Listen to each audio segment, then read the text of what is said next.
श्री शिवाय नमस्तुभ्यम। आप सभी को श्रावण मास के 20वें दिन की ढेरों शुभकामनाएं। प्रिय भक्तों, आज सावन के महीने का 20वां दिन है और आप सुन रहे हैं श्रावण मास महात्म्य का 20वां अध्याय। अभी तक आप भगवान शंकर के भिन्न भिन्न अवतारों का वर्णन सुनते आए हैं। कल आपने सुना भगवान के पिप्पलाद अवतार के विषय में कि किस प्रकार से परम तेजस्वी ऋषि दधीचि के पुत्र के रूप में पिप्पलाद का जन्म हुआ। पिप्पलाद का जन्म उस समय हुआ जब उनकी माता स्वयं को अग्नि के हवाले करने जा रही थी, क्योंकि देवऋषि दधीचि अपनी अस्थियों का दान करके स्वर्ग जा चुके थे। उस समय आकाशवाणी के द्वारा कैसे भगवान शंकर ने उनको आत्मदाह से रोका और किस प्रकार से भगवान रुद्र स्वयं उनके पुत्र के रूप में प्रकट हुए, अवतरित हुए, और कितने महान कर्म उन्होंने इस पृथ्वी पर पिप्पलाद रूप में किए, इसका वर्णन हमने कल के अध्याय में सुना था। किस प्रकार से वृत्रासुर का वध हुआ, दधीचि ने कैसे अपनी अस्थियों का दान किया और देवताओं का उद्धार किया, यह भी हमने कल के अध्याय में सुना था। आज के अध्याय में हम सुनेंगे भगवान शंकर के सबसे महत्वपूर्ण अवतारों में से एक द्विजेश्वर अवतार की कथा। द्विजेश्वर अवतार की कथा आएगी। राजा भद्रायु तथा रानी कीर्तिमालिनी की जो धार्मिक दृढ़ता है, उसकी परीक्षा किस प्रकार से भगवान शंकर लेते हैं, यह भी आज का वृतांत रहेगा। भगवान शिव का यतिनाथ एवं हंस नामक अवतार जो हुआ है, उसका वर्णन भी आज के अध्याय में आपको सुनने को मिलेगा। प्रिय भक्तों, आइए आज का महात्म्य आरंभ करेंगे। इससे पहले आपसे निवेदन है कि भगवान के महात्म्य का यह वीडियो है तो कृपया वीडियो को एक बार लाइक अवश्य कर दीजिए, और भगवान शंकर की कृपा प्राप्त करने के लिए कमेंट बॉक्स में अवश्य लिखिएगा जय शिव शंकर या हर हर महादेव। भगवान शंकर अवश्य ही आपकी मनोकामनाएं पूर्ण करेंगे। वैसे भी श्रावण मास चल रहा है, इस महीने में भगवान के ये मंत्र जितने लिखे जाते हैं उतना अधिक कल्याण होता है। आप देख रहे हैं देवभूमि ज्योतिष संस्थान का प्रतिष्ठित YouTube चैनल देवभूमि धार्मिक। यहाँ पर हम सभी व्रत और त्योहारों की सही शास्त्रीय जानकारी प्रदान करते हैं। ज्योतिष शास्त्र और पंचांग के आधार पर आपको बताते हैं कौन सी तिथि कब है, व्रत आदि कब करना है, क्या विधि है, क्या नियम है, क्या मुहूर्त है। तो यदि आप सभी व्रत और त्योहारों की सही शास्त्रीय जानकारी पाते रहना चाहते हैं और चाहते हैं कि सही महात्म्य आपको सुनने को मिलते रहें, सही कथाएं आपको सुनने को मिलती रहें, तो कृपया चैनल को भी सब्सक्राइब कीजिए और बेल आइकन को प्रेस कीजिए। आइए प्रिय भक्तों, आरंभ करते हैं आज का अध्याय। सर्वप्रथम पूज्य गुरुदेव के चरणों की वंदना करते हैं।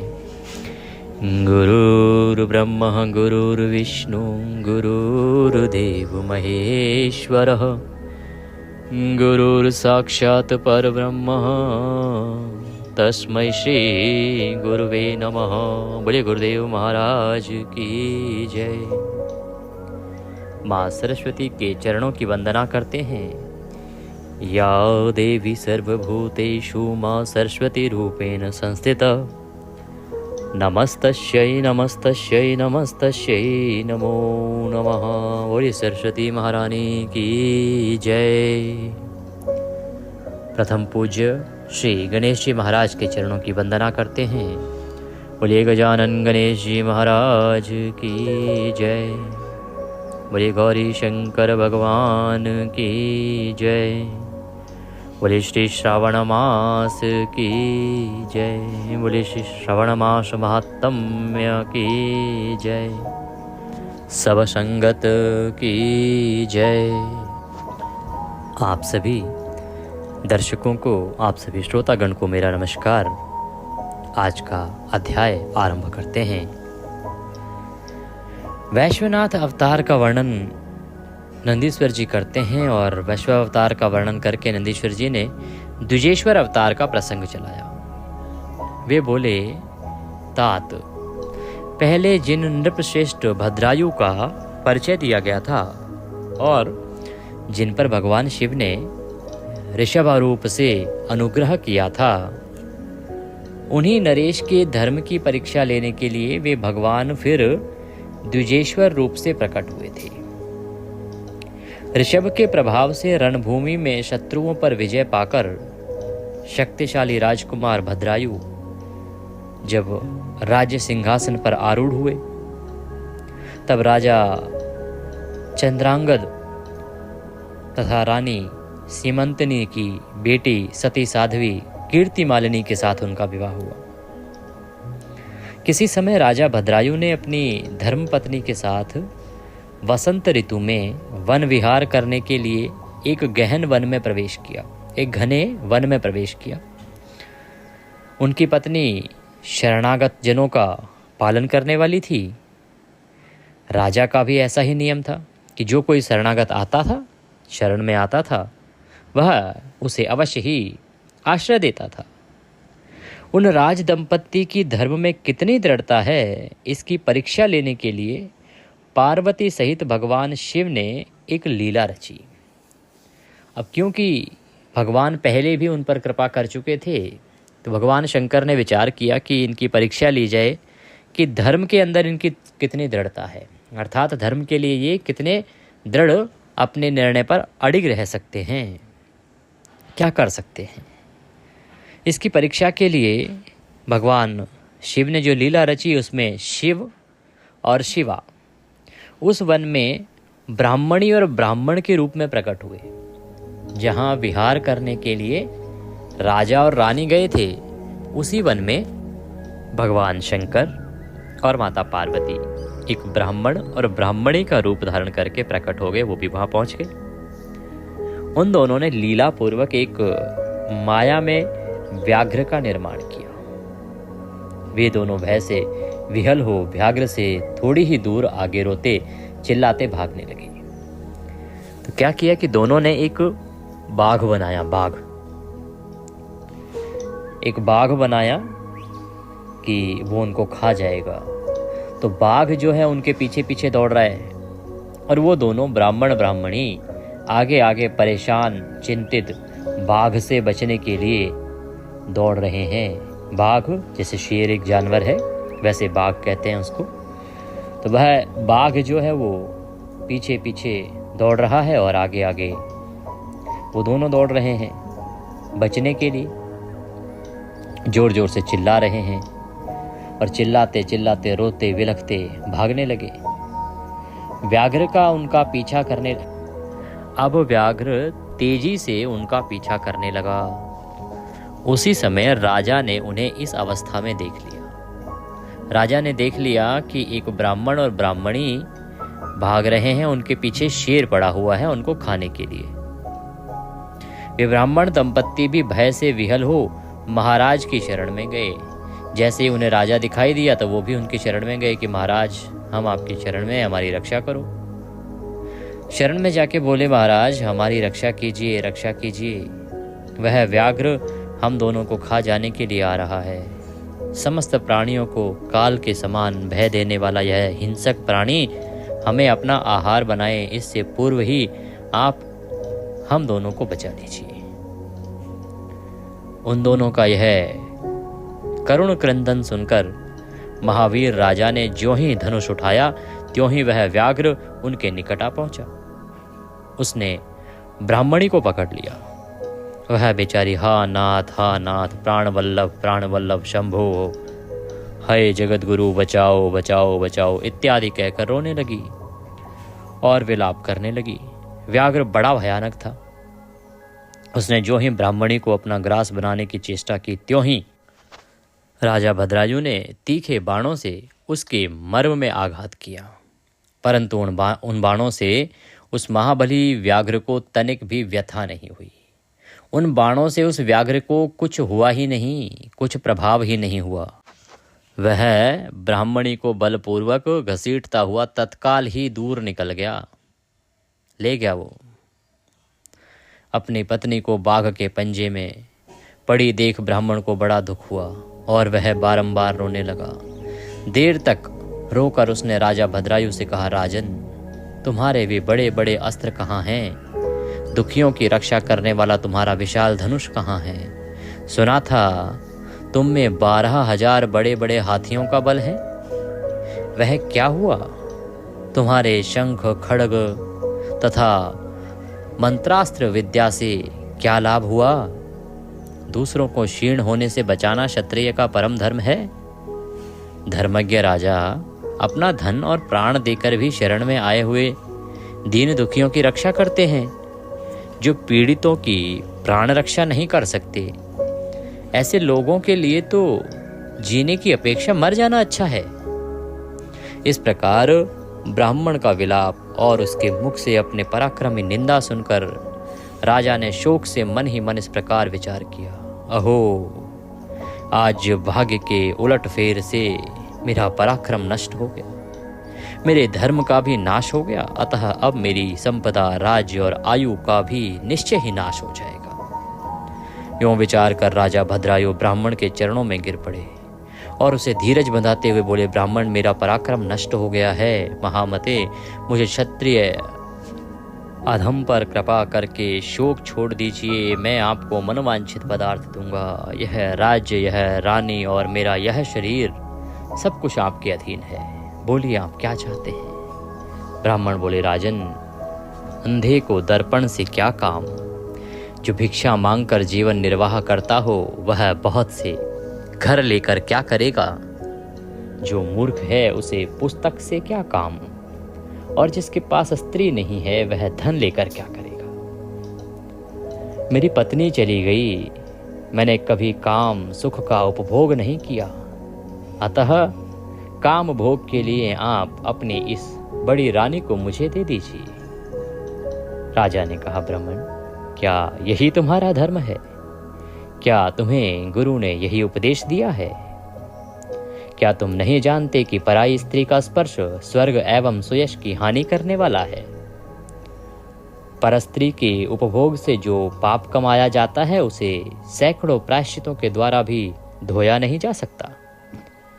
ब्राह्मण बोले, राजन, मैं अपनी तपस्या से भयंकर ब्रह्म हत्या और मदिरापान जैसे पाप का भी नाश कर डालूंगा। फिर परस्त्री संगम किस गिनती में आता है?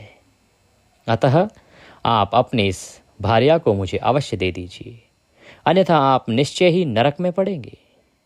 ब्राह्मण की इस बात पर राजा ने मन ही मन विचार किया कि ब्राह्मण के प्राणों की रक्षा न करने से महापाप होगा, अतः इससे बचने के लिए पत्नी को दे डालना ही श्रेष्ठ है। इस श्रेष्ठ ब्राह्मण को अपनी पत्नी देकर मैं पाप से मुक्त हो शीघ्र ही अग्नि में प्रवेश कर जाऊंगा। मन ही मन ऐसा निश्चय करके राजा ने आग जलाई और ब्राह्मण को बुलाकर उसे अपनी पत्नी को सौंप दिया। राजा ने अपनी पत्नी ब्राह्मण को सौंप दी और स्वयं उसके पश्चात स्नान करके पवित्र हो देवताओं को प्रणाम करके उन्होंने अग्नि की 2 बार परिक्रमा की और एकाग्र चित्त होकर भगवान शिव का ध्यान किया। इस प्रकार राजा को अग्नि में गिरने के लिए उद्यत देख जगतपति भगवान विश्वनाथ सहसा ही वहां प्रकट हो गए। अब जैसे ही भगवान ने देखा कि राजा अपने आप को अग्नि के हवाले करने जा रहा है, अग्नि में प्रवेश करने जा रहा है, तो भोलेनाथ स्वयं वहां प्रकट हो गए। उनके 5 मुख थे, मस्तक पर चंद्रकला आभूषण का काम दे रही थी, कुछ कुछ पीले रंग की जटा लटकी हुई थी, वे कोटि कोटि सूर्यों के समान तेजस्वी थे। हाथों में त्रिशूल, खड्वांग, कुठार, ढाल, मृग, अभय, वरद और पिनाक धारण किए बैल की पीठ पर बैठे हुए भगवान नीलकंठ को राजा ने अपने सामने प्रत्यक्ष देखा। उनके दर्शन जनित आनंद से युक्त हो राजा भद्रायु ने हाथ जोड़कर स्तवन किया। राजा के स्तुति करने पर पार्वती के साथ प्रसन्न हुए महेश्वर ने कहा, राजन, तुमने किसी अन्य का चिंतन न करके जो सदा सर्वदा मेरा पूजन किया है, तुम्हारी इस भक्ति के कारण और तुम्हारे द्वारा की हुई इस पवित्र स्तुति को सुनकर मैं बहुत प्रसन्न हुआ हूँ। तुम्हारे भक्ति भाव की परीक्षा के लिए मैं स्वयं ब्राह्मण बनकर आया था। जिसे व्याघ्र ने ग्रस लिया था वह ब्राह्मणी और कोई नहीं, ये गिरिराज नंदिनी उमा देवी ही हैं। तुम्हारे बाण मारने से भी जिसके शरीर को चोट नहीं पहुंची वह व्याघ्र माया निर्मित था, वह माया से बनाया हुआ था। तुम्हारे धैर्य को देखने के लिए ही मैंने तुम्हारी पत्नी को मांगा था। इस कीर्ति मालिनी की और तुम्हारी भक्ति से मैं संतुष्ट हूं। तुम कोई दुर्लभ वर मांगो, मैं उसे अवश्य ही दूंगा। इस प्रकार भगवान शंकर कहने लगे। भगवान की ये बातें सुन के राजा बोले, हे देव, आप साक्षात परमेश्वर हैं। आपने सांसारिक ताप से घिरे हुए मुझ अधम को जो प्रत्यक्ष दर्शन दिया है, यही मेरे लिए महान वर है। देव, आप वरदाताओं में श्रेष्ठ हैं। आपसे मैं दूसरा कोई वर नहीं मांगता। मेरी यही इच्छा है कि मैं, मेरी रानी, मेरे माता पिता, पद्याकर वैश्य और उसके पुत्र सुने, इन सब को आप अपना पार्श्ववर्ती सेवक बना लीजिए। राजा कहते हैं कि प्रभु, मुझे और कुछ भी नहीं चाहिए। आप केवल मुझे अपना सेवक बना लीजिए और मेरे पारिवारिक जो जन हैं उनको अपनी सेवा में लगा लीजिए सबको। इसके अतिरिक्त मुझे क्या चाहिए? और कुछ नहीं चाहिए। तत्पश्चात रानी कीर्ति मालिनी ने प्रणाम किया और प्रणाम करके अपनी भक्ति से भगवान शंकर को प्रसन्न किया और यह उत्तम वर मांगा। महादेव, मेरे पिता चंद्रांगद और माता सीमंतिनी, इन दोनों को भी आपके समीप निवास प्राप्त हो। भक्तवत्सल भगवान गौरीपति ने प्रसन्न होकर एवमस्तु कहा और उन दोनों पति पत्नी को इच्छा अनुसार वर देकर वे क्षण भर में अंतर ध्यान हो गए। इधर राजा ने भगवान शंकर का प्रसाद प्राप्त करके रानी कीर्ति मालिनी के साथ प्रिय विषयों का उपभोग किया और 10,000 वर्षों तक राज्य करने के पश्चात अपने पुत्रों को राज्य देकर उन्होंने शिवजी के परम पद को प्राप्त किया। राजा और रानी दोनों ही भक्ति पूर्वक महादेव जी की पूजा करके भगवान शिव के धाम को प्राप्त हुए।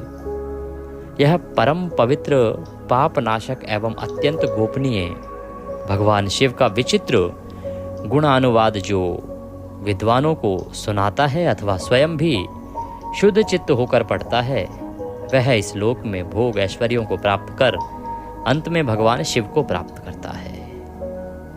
बोले शंकर भगवान की जय। इस प्रकार से भगवान अपने भक्तों की परीक्षा लेते हैं और जो भक्त उसमें उत्तीर्ण होते हैं उन्हें मनचाहा वर भी प्रदान करते हैं। इस प्रकार भगवान ने अपने प्रिय भक्त राजा भद्रायु और रानी कीर्ति मालिनी का उद्धार किया, उनकी परीक्षा लेके और उनको अपने चरणों में स्थान दिया तथा सभी ऐश्वर्यों का भोग करने का अवसर प्रदान किया। अब वर्णन आ रहा है भगवान शिव के हंस अवतार का और यतिनाथ का। जो भगवान शिव का यतिनाथ अवतार हुआ है और हंस अवतार हुआ है, उसका वर्णन अब आने वाला है। नंदीश्वर कहते हैं कि मुने, अब मैं परमात्मा शिव के यतिनाथ नामक अवतार का वर्णन करता हूँ। मुनीश्वर, अर्बुदाचल नामक पर्वत के समीप एक भील रहता था जिसका नाम था आहुक। उसकी पत्नी को लोग आहुका कहते थे। वह उत्तम व्रत का पालन करने वाली थी। वे दोनों पति पत्नी महान शिव भक्त थे और शिव की आराधना पूजा में लगे रहते थे। एक दिन वह शिव भक्त भील जो था अपनी पत्नी के लिए आहार की खोज करने के लिए निकला, भोजन की खोज के लिए निकला और जंगल में बहुत दूर तक चला गया। इसी समय संध्या काल में भील की परीक्षा लेने के लिए भगवान शंकर सन्यासी का रूप धारण करके उसके घर आए। इतने में ही उस घर का मालिक भील भी चला आया और उसने बड़े प्रेम से उन यतिराज का पूजन किया। उसके मनोभाव की परीक्षा के लिए उन यतीश्वर ने दीन वाणी से कहा, भील, आज रात में यहाँ रहने के लिए मुझे स्थान दे दो। सवेरा होते ही चला जाऊंगा, तुम्हारा सदा कल्याण हो। भील बोला, स्वामी जी, आप ठीक कहते हैं, तथापि मेरी बात सुनिए। मेरे घर में स्थान तो बहुत थोड़ा है, फिर उसमें आपका रहना कैसे हो सकता है। भील की यह बात सुनकर स्वामी जी वहां से चले जाने के लिए उद्यत हो गए। तभी भीलनी ने कहा, प्राणनाथ, आप स्वामी जी को स्थान दे दीजिए। घर आए हुए अतिथि को निराश न लौटाइए। अन्यथा हमारे गृहस्थ धर्म के पालन में बाधा पहुंचेगी। आप स्वामी जी के साथ सुखपूर्वक घर के भीतर रहिए और मैं बड़े बड़े अस्त्र शस्त्र लेकर बाहर खड़ी रहूंगी। पत्नी की यह बात सुनकर भील ने सोचा, स्त्री को घर से बाहर निकालकर मैं भीतर कैसे रह सकता हूं? सन्यासी जी का अन्यत्र जाना भी मेरे लिए अधर्म कारक ही होगा, क्योंकि आपके यहाँ कोई सन्यासी आए, रात्रि हो चुकी है और आप कहो कि उसे विश्राम के लिए आप स्थान ना दो, तो ये एक प्रकार से आपके गृहस्थ धर्म का आप अपमान कर रहे हैं। एक गृहस्थी का, जो गृहस्थ जीवन में है हम लोग, तो एक गृहस्थ जीवन वाले का यह परम कर्तव्य है कि सन्यासी को जब आवश्यकता हो सहायता की तो उन्हें सहायता दे, सन्यासी को जब भी आवश्यकता हो स्थान की तो उन्हें स्थान दे। यथा योग्य सहयोग आपको सन्यासी का करना चाहिए, यही गृहस्थ धर्म है। कोई योग्य सन्यासी आपके दरवाजे पर आए, रात्रि को कहीं आगे जा रहा हो यात्रा में, और वह कहे कि मुझे रात्रि बिताने के लिए स्थान चाहिए, तो आपको अवश्य ही देना चाहिए। परंतु आज के हालात कुछ ऐसे हैं कि आजकल तो योगी और सन्यासियों का वेश धारण करके बड़े बड़े चोर उचक्के भी घूम रहे हैं। अभी आपने देखा कि कावड़ यात्रा में किस प्रकार से 3 किसी अन्य धर्म के युवक साधु का वेश धारण करके या कभी कावड़ वाले का वेश धारण करके कावड़ के टेंट में घुस जाते थे और लोगों का सामान चुरा के निकल जाते थे। तो आजकल अधर्म की सीमा बढ़ गई है। आजकल लोग डरते नहीं हैं अधर्म करने से। इसीलिए मैं फिर कहूँगा, सन्यासी को स्थान देना, सन्यासी को रहने के लिए, रात बिताने के लिए जगह देना अवश्य देना चाहिए, परंतु आज के समय थोड़ा संभल के रहना चाहिए और योग्यता का ध्यान रखना चाहिए। यदि कोई योग्य सन्यासी आया है, किसी यात्रा पर निकला है, तो उस बेचारे को सहायता देना या रात्रि बिताने के लिए स्थान देना, ये सभी गृहस्थ जनों का परम कर्तव्य बनता है। उसी के विषय में अब यहाँ भीलराज विचार कर रहे हैं, क्योंकि यह वृतांत तो उस समय का है जब इस प्रकार की घटनाएं घटित नहीं होती थी। तो भीलराज ने निर्णय किया कि जो विधि का विधान होगा वह देखा जाएगा। कोई जानवर यदि रात्रि को बाहर आया तो मैं उससे निपट लूँगा, जैसा विधि को मंजूर होगा देखेंगे। पर साधु बाबा की जान को क्यों खतरे में डालना और अपनी पत्नी की जान को क्यों खतरे में डालना। इसीलिए उसने साधु को घर के भीतर स्थान दिया और पत्नी भी घर के भीतर ही रही, और उसने निर्णय किया कि वह दरवाजे के बाहर, घर के बाहर पहरा देगा। इस प्रकार वह सभी अपने आयुध पास रखकर, अर्थात अस्त्र आदि पास रखकर घर के बाहर खड़ा हो गया। रात्रि काल जैसे ही हुआ तो उस घनघोर रात्र में जंगली, क्रूर एवं हिंसक पशु उसे पीड़ा देने लगे, कष्ट पहुंचाने लगे। उसने भी यथाशक्ति उनसे बचने के लिए महान यत्न किया। इस तरह यत्न करता हुआ वह भील बलवान होकर भी प्रारब्ध प्रेरित हिंसक पशुओं द्वारा बलपूर्वक खा लिया गया। अब यद्यपि वो भील जो था वो बलवान था, शक्ति थी, शक्तिशाली था, परंतु हिंसक जो पशु होते हैं उनके आगे किसकी चलती है, और कोई एक हो तो उसको मार भी भगाए। जब अनेकों हिंसक पशुओं से आपको एक साथ लड़ना पड़े तो वह बड़ा कठिन हो जाता है। अतः वह भील जो है वो हिंसक पशुओं के द्वारा बलपूर्वक खा लिया गया। जैसे ही सुबह हुई तो प्रातः काल उठकर जब यति ने देखा कि हिंसक पशुओं ने वनवासी भील को खा डाला है, तब उन्हें बड़ा दुख हुआ। सन्यासी को दुखी देख भीलनी दुख से व्याकुल होने पर भी धैर्यपूर्वक उस दुख को दबाकर यूं बोली, स्वामी जी, आप दुखी किस लिए हो रहे हैं? अब भीलनी को दुख तो बहुत हो रहा था, क्योंकि उसका तो प्रिय पति जिसे जानवरों ने खा लिया, परंतु जो समाज सिखाता है या धर्म सिखाता है वो ये कि आपने यदि किसी को आश्रय दिया है तो उसे यह एहसास ना होने दो कि उसके कारण आपके परिवार को कुछ हानि हो रही है, उसको किसी प्रकार का दुख ना होने दो। इसलिए उसने साधु महाराज से कहा कि आप क्यों दुखी होते हैं, भील राज का तो एक प्रकार से कल्याण ही हुआ है। इस प्रकार वह धैर्य रखते हुए अपने दुख को छुपाती हुई बोल रही है। वो कहती है कि ये धन्य और कृतार्थ हो गए जो इन्हें ऐसी मृत्यु प्राप्त हुई। किसी साधु की रक्षा करते हुए यदि आपको मृत्यु प्राप्त होती है तो वह तो कल्याण का मार्ग है।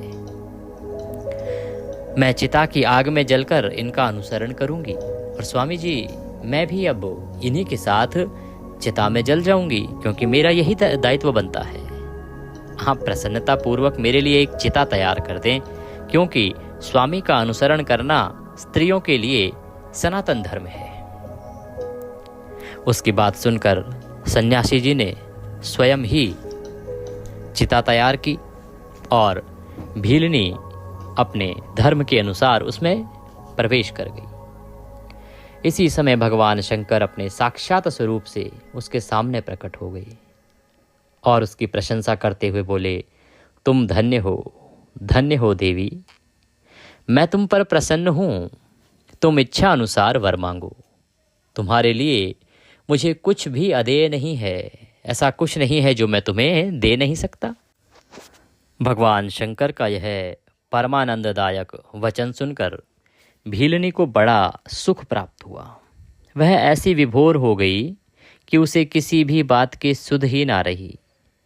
उसकी उस अवस्था को लक्ष्य करके भगवान शंकर और भी प्रसन्न हुए और उसके ना मांगने पर भी उसे वर देते हुए बोले, मेरा जो यति रूप है यह भावी जन्म में हंस रूप से प्रकट होगा और प्रसन्नता पूर्वक तुम दोनों का परस्पर संयोग कराएगा। यह भील निषद देश की उत्तम राजधानी में राजा वीरसेन का श्रेष्ठ पुत्र होगा। उस समय नल के नाम से इसकी ख्याति होगी और तुम विदर्भ नगर में भीमराज की पुत्री दमयंती होगी। तुम दोनों मिलकर राजभोग भोगने के पश्चात वह मोक्ष प्राप्त करोगे जो बड़े बड़े योगीश्वरों को लिए भी दुर्लभ है। तो नल और दमयंती की कथा आपने सुनी होगी कभी। नल राजा जो हुए हैं महान भक्त हुए हैं, महान दानवीर हुए हैं और दमयंती उनकी पत्नी हुई हैं। यही भीलराज और उनकी जो भीलनी थी भगवान शंकर के आशीर्वाद से नल और दमयंती के रूप में प्रकट हुए। नल दमयंती की कथा व्रत में भी सुनी जाती है। तो इस प्रकार से भगवान शंकर ने उन दोनों का उद्धार किया, दोनों को वरदान दिया। नंदीश्वर कहते हैं कि मुने ऐसा कहकर भगवान शिव उस समय लिंग रूप में स्थित हो गए। वहीं पर लिंग रूप में स्थित हो गए। वह भील अपने धर्म से विचलित नहीं हुआ था, अतः उसी के नाम पर उस लिंग को अचलेश संज्ञा दी गई, क्योंकि वह अचल रहा अपने धर्म पर, वह विचलित नहीं हुआ, अचल रहा, इसीलिए उसे नाम दिया गया अचलेश, जो शिवलिंग वहां बना। दूसरे जन्म में वह आहुक नामक भील नैषध नगर में वीरसेन का पुत्र हो महाराज नल के नाम से विख्यात हुआ और आहुका नाम की भीलनी विदर्भ नगर में राजा भीम की पुत्री हुई और दमयंती के रूप में प्रसिद्ध हुई। वे यतिनाथ शिव वहां हंस रूप में प्रकट हुए। उन्होंने दमयंती का नल के साथ विवाह कराया। पूर्व जन्म के सत्कार जनित पुण्य से प्रसन्न हो भगवान शिव ने हंस का रूप धारण कर उन दोनों को सुख दिया। हंसावतारधारी शिव भांति भांति की बातें करने और संदेश पहुंचाने में कुशल थे। वे नल और दमयंती दोनों के लिए परम आनंददायक हुए। बोले शंकर भगवान की जय। इसी के साथ आज का श्रवण मास महात्म्य यहाँ पूर्ण होता है। आगे का वृतांत हम कल सुनेंगे, कल के अध्याय में। आप अवश्य सुनिएगा आज का शिव महापुराण जो 7:45 पर आ चुका है सुबह। बहुत ही मनोरम प्रसंग वहाँ पर चल रहा है, बहुत ही उत्तम प्रसंग है। बहुत सारे ज्ञान की बातें आपको मिलेंगी, क्योंकि देवी सती ने अपना देह त्याग दिया है। उसके बाद भगवान शंकर का उग्र रूप और किसके द्वारा क्या विनाश किया गया, कैसे दक्ष को मुक्ति प्राप्त हुई, कैसे दक्ष को क्षमा प्राप्त हुई, क्षमा प्राप्त हुई या ना हुई, भगवान शंकर और दक्ष के बीच में जो दुश्मनी उत्पन्न हुई थी उसका कारण क्या था, दक्ष को जो घमंड हो गया था वह कैसे चूर हुआ, और ब्रह्मदेव विष्णु और सभी देवता उस यज्ञ में उपस्थित थे जिस यज्ञ में भगवान शंकर का अपमान हुआ, उनको क्या दंड मिला। ये सारा वृतांत आज के अध्याय में आप अवश्य सुनिएगा। श्री शिव महापुराण जो कि 7:30 बजे हम कर चुके हैं। चैनल पर नए हैं तो सब्सक्राइब करते जाइएगा, वीडियो को लाइक अवश्य कीजिएगा। भगवान शंकर सब पर कृपा करें। हर हर महादेव। जय शिव शंकर।